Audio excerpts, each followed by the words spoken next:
The Pittsburgh Penguins have eliminated the Philadelphia Flyers and are moving on to round 2. In this video, we're going to take a look at each game and recap the series. And that's coming up next.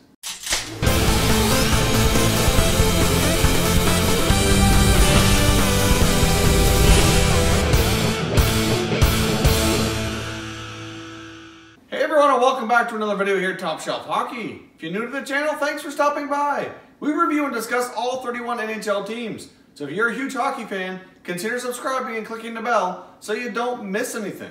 The Pittsburgh Penguins have gotten off to a good start in defending their Stanley Cup championship. Obviously, the back-to-back champions have now won their first round series against the Philadelphia Flyers, defeating them in 6 games by a margin of 4 games to 2. Now, this was a very entertaining series and a very high-scoring series. If you like to see lots and lots of goals, then this was a series that you would have greatly enjoyed.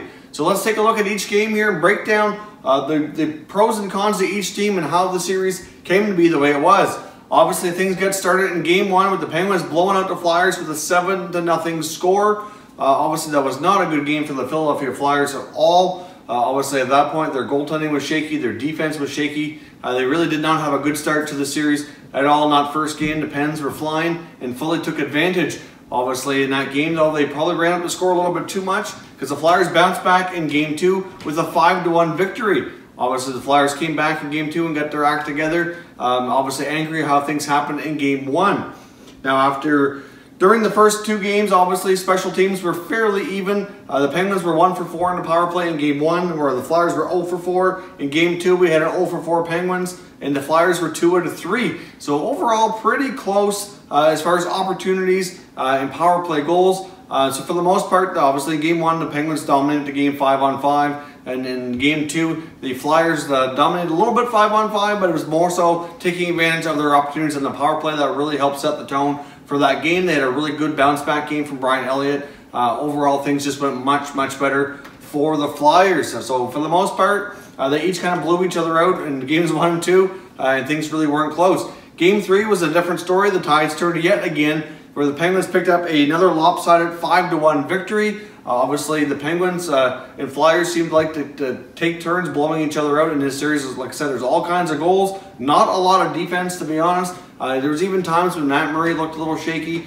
Obviously, throughout this overall in the series, though, he did play pretty well. But, like, for example, the Flyers' goaltending was shaky off and on really throughout the series. I mean, they went back and forth between Elliott and Neuwirth. Both had their moments where they looked really good, and both had their moments where they weren't so good as well. But in Game 3, we had a 5-1 Penguin victory. They went for 3 for 7 on the power play, and the Flyers went 0 for 6. So the power play and special teams certainly played a major role in that victory for sure. I mean, cashing in 3 times on the power play was just way too much. The PK for the Flyers just was not good enough. They could not handle the Penguins' power play at all, and the damage was done. Now that takes us now to Game 4. Game 4 was another 5-0 Penguins victory, where they go up with a 3-1 series lead. That kind of put the dagger right in the Flyers' heart, and obviously that was a game that the Flyers really needed to win and tie things up, and they couldn't get it done. The Penguins took full advantage there, and that 5-0 victory is another case. The Penguins scored a power play goal. They were 1 for 4. The Flyers were 0 for 4.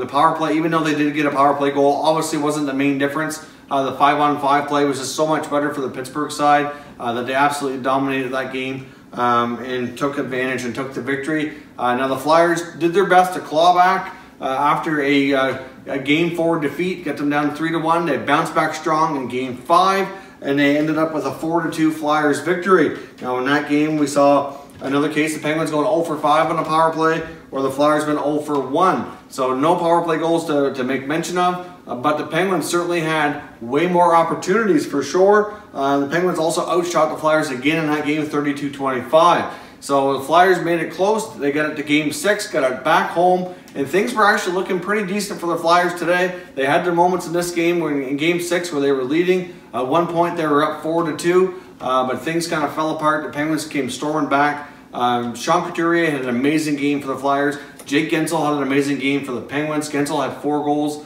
Couturier had 3, plus a couple of assists. It was a tremendous effort on both sides. We ended up with an 8-5 victory with the Penguins. Obviously, the final Penguin goal came in an empty net. There were some calls by the referees that the Flyers fans were absolutely terribly upset about that weren't made. The Penguins were up with a 5-4 lead. The Flyers are trying to come back and tie it up.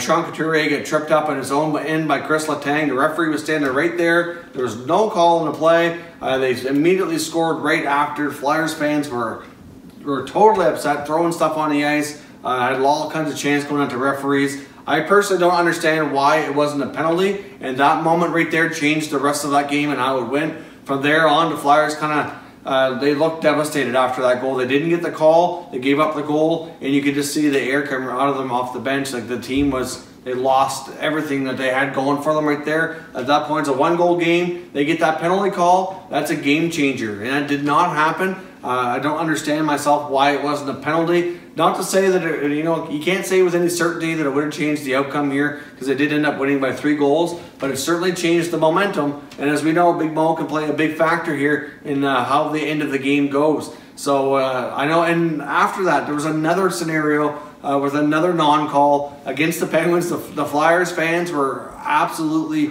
incensed. They were throwing beer cans on the ice. A lot of these beer cans were not even empty either. Like there was all kinds of stuff on the ice. The announcers had to come on and ask them to stop throwing stuff. It was a pretty crazy ending to the game. And to be completely honest, from the Flyers fans' perspective, I don't really blame them for being upset. I mean, the Penguins obviously had their moments in this series where they dominated, and you can't really say for sure that the Flyers deserved to win. But I can say that the referee's non-calls here in the third period, I think certainly kind of sucked the wind right out of the Flyers. And the Penguins took full advantage, put the puck in the net, series over. But it's another case of the referees.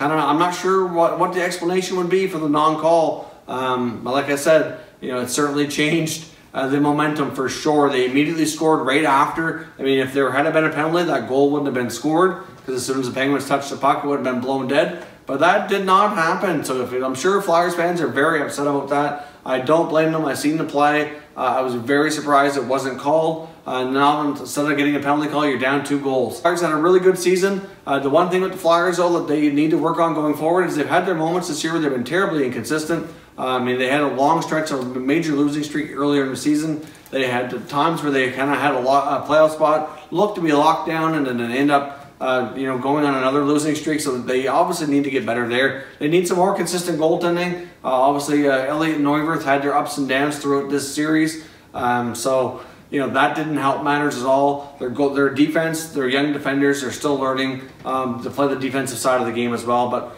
they do have a lot of things going well in Philly, but there's still some pieces away from being able to compete and really be a more serious contender for sure. But overall, pretty good series, pretty good season for the Flyers. The Penguins will march on here towards the second round. They'll await their new opponent, which will be the winner of the Washington and Columbus series.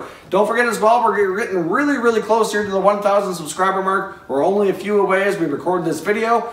So don't forget as well, we have a giveaway coming up when we hit that. So if you're new to the channel, consider subscribing to take part in the giveaway. And there's all kinds of great content here all the time. We cover all 31 NHL teams. If you haven't done so as well, consider following us on Twitter. You're going to see the Twitter handle on the screen right here. It's linked down below in the description. We're very active on Twitter. We love engaging in conversation with our viewers and subscribers on Twitter. So check that out. As always, thank you very much for watching, everybody. We'll catch you next time.